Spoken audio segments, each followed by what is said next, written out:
O grande segredo da vida? As baixas expectativas.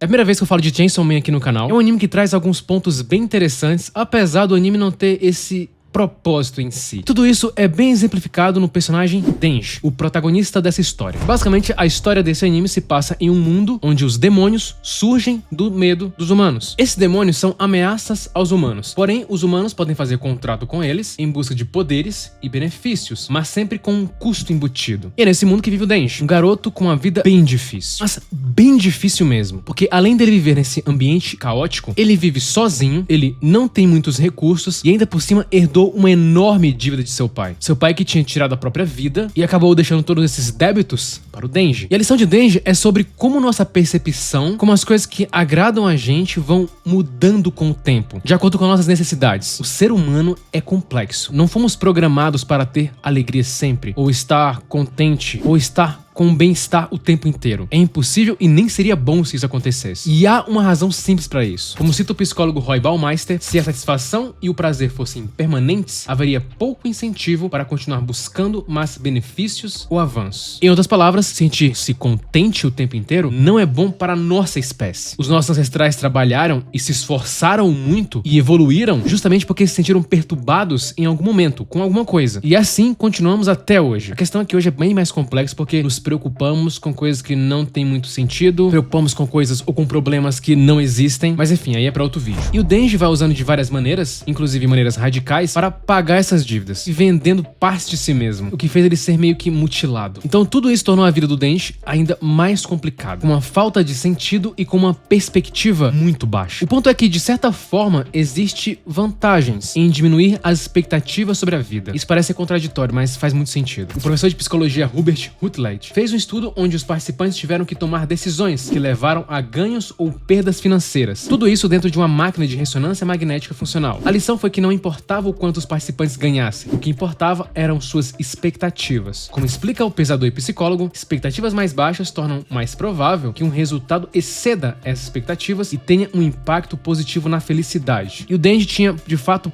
poucos momentos felizes em sua vida. Todo mundo tem sofrimento, todo mundo sofre em algum momento, todo mundo já sofreu, vai sofrer no futuro, normal. Como argumentava o escritor Dostoiévski, a humanidade precisa abraçar o bom e o ruim da vida para ser verdadeiramente livre. Ou seja, você precisa dos dois, do lado bom e do lado ruim. É impossível ter uma vida completa sem o lado ruim. Na verdade, é impossível, porque você vai ter o lado ruim. Só que a vida do Denji muda por completo. Então, ele era um humano normal, cheio de dívidas, cheio de problemas, sem perspectiva alguma, e aí ele se torna um demônio. Uma criatura com poder.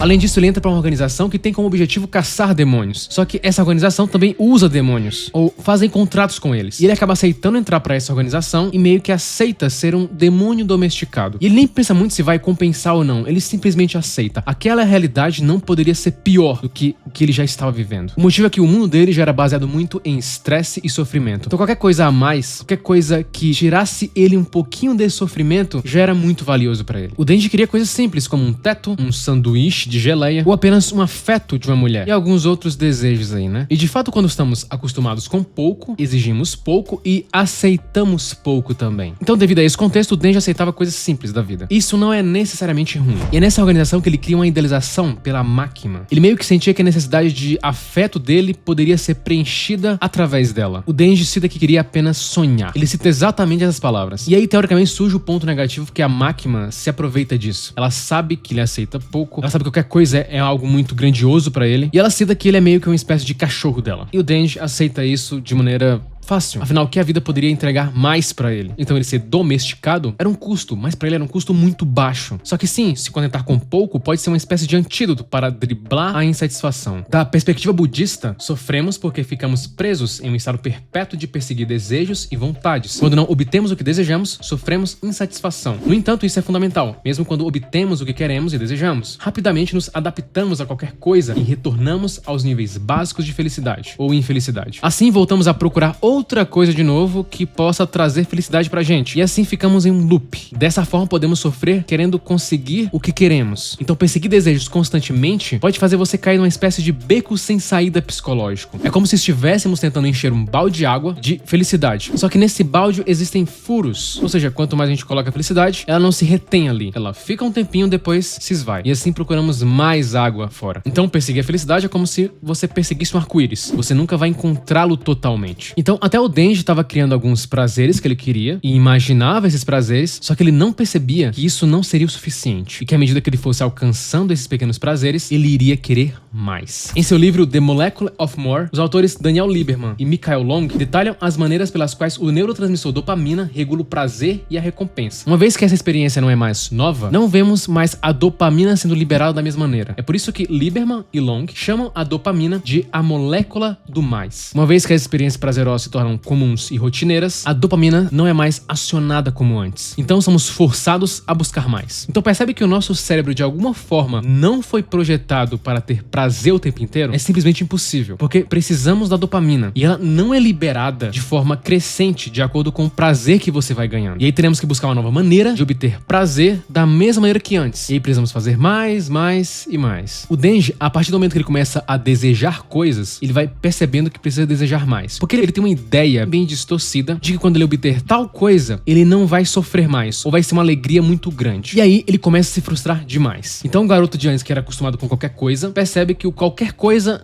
não era o suficiente. O Denji então começa a se perguntar se de fato a vida era só isso. Atingir o objetivo, até perceber que ele não era tão bom assim quanto imaginava. Como cita um estudo liderado pelo pensador Wun Sun, o ponto é que nem tudo que é prazeroso deve ser perseguido, e nem tudo que é doloroso deve ser evitado. Em vez disso, deveria ser aplicado uma espécie de cálculo hedonista para determinar quais as coisas que têm maior probabilidade de resultar ao longo do tempo no maior prazer e no menor sofrimento. E é sobretudo com esta aritmética do prazer que as pessoas lutam. Porém, como acontece com o Denji, perdemos o controle sobre isso. Às vezes queremos muito algo que dá prazer naquele momento, a custo de uma dor posterior, que depois vai chegar, só que o prazer não vai ser mais o mesmo. Percebe como existe um cálculo aí que de certa forma vai trazer um sofrimento? E o mais bizarro é que somos animais pensantes e podemos ver essa correlação acontecendo. E aí somos animais tão complexos que estamos falando disso num vídeo, enquanto os outros animais simplesmente vivem normais e não questionam isso. Mas vamos chegar na solução. Então os poucos desejos do Denji vão ficando pra trás, vão surgindo outros. O que era prazeroso antes não é prazeroso agora. Ele vai sendo alvo da boa e velha esteira hedônica. A esteira hedônica é a ideia de que o nível de felicidade de um indivíduo, após aumentar ou diminuir em resposta a emoções positivas ou negativas, eventos da vida em última análise, tende a voltar para onde estava antes dessas experiências. Começar um novo romance, ser promovido no trabalho, causa uma grande excitação, um grande prazer. Só que esses eventos não mudarão drasticamente os seus níveis de felicidade, porque a gente tende a voltar para a média. Mas isso é bom também, porque da mesma forma, eventos negativos não farão você sofrer para sempre. Nenhuma dor é eterna. Então a esteira hedônica pode ser uma faca de dois gumes. Ela oferece proteção contra impactos prejudiciais, mas o custo disso é que ela restringe grandes potenciais de felicidade. Mas aí então o Denji encontra um método que começa a ajudá-lo: o adiamento do prazer. O Denji, depois de perceber que todo esse prazer que ele estava imaginando que alcançaria não ocorreria de fato, ele começa a adiar o prazer, justamente pela conversa que ele tem com a máquina. Ela explica a grande vantagem de esperar, de aproveitar o momento. Então o Denji começa a postergar uma recompensa futura e ele vai tentando treinar o seu sistema de recompensa para aceitar isso. Denji queria muito ter uma relação íntima com a mulher. Só que depois da explicação da máquina, depois de tudo que ele percebeu sobre recompensas, ele começa a conseguir postergar fazer isso com a mulher porque ele queria fazer muito com a máquina. Isso fez ele recusar outras mulheres. E às vezes o caminho da gratificação atrasada pode ser muito recompensadora. Muitas vezes buscamos gratificação imediata justamente para evitar uma dor, evitar algum tipo de desconforto. E como sabemos, no final adiamos o desconforto por um breve período de tempo e depois você vai ter que lidar com a dor geral e com a quebra de expectativa do prazer que você acreditava que iria conseguir. Como mostra um estudo, à medida que envelhecemos e amadurecemos, devemos aprender a tolerar o desconforto da gratificação atrasada. Isso só é possível quando tivermos um propósito e uma meta maior em mente. Ao contrário de bebês e crianças pequenas, os adultos são caracterizados por sua capacidade de atrasar a gratificação e tolerar trabalho duro, disciplina e desconforto ocasional. Tudo isso a fim de cumprir responsabilidades e alcançar longos objetivos. É só a gente pensar que boa parte das coisas mais importantes em nossa vida exigem um grande tempo. exige o longo prazo. Estudos mostram que aqueles que conseguem adiar gratificação costumam ser menos propensos a cair em vícios e comportamentos autodestrutivos. Só que isso não é fácil de fazer. Já temos o sofrimento inerente da vida e às vezes buscamos essa recompensa para justamente abafar um pouco esse sofrimento. Na maioria das vezes, buscamos alimentos hiperpalatáveis, uso de substâncias, justamente para aliviar dores internas que estamos sentindo. O prazer é uma forma de aliviar essa dor. E adiar a gratificação não é um conceito novo. Em 300 a.C.,